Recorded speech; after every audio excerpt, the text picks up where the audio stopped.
que no se me malentengui, les instal·lacions han d'estar en el millor estat que se puguin, perfecte estat.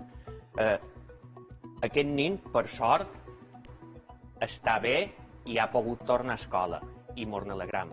Jo, estirant el fil, no li llevo importància en això, però sí que m'agradaria fer una crida als pares que abans sentia l'enquesta que s'ha fet per esporles, i és en general, no?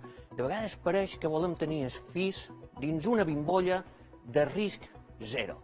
I els infants són infants i per molt bé que estiguin les infraestructures, al final sempre acabaran passant coses.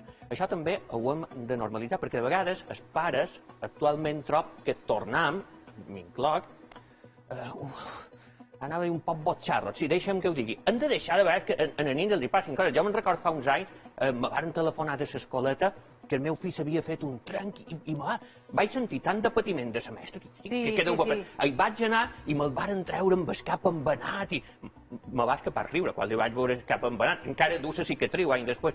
La mestra com que me demanava disculpes. Havia patinat, havia pegat amb un test, dic, les testes allà, què hem de fer, no? Els centres tenen una certa por dels pares, la reacció que tindran, perquè se perdonaran la culpa al mestre que no els ha vigilat prou o que està mal estat, i això passa, perquè els infants són infants. Tendim a sobreprotegir-los. Si ton pare tu un dia haguessis anat i li haguessis dit mon pare, el mestre m'ha tret de classe avui, t'hagués fotut un paquet de caldeu. Si avui un nin va a son pare i li diu mon pare m'ha tret de classe, son pare se'n vol anar a xapar-li les cames en el mestre i demanar-li explicacions. Jo crec que els pares han d'entendre que els nins són nins, que els hi passaran coses, i no li llep gent de ferro, i mai millor dit, perdona, a lo que ha passat, no? Però els pares també mos han de tranquil·litzar un poc i han de deixar que els nins, si al teu nin no li passa res, mal assumpte, dins d'un ordre. No vull que se me malentengui, però els nins viuen, els nins se fan mal, els nins se fan trencs,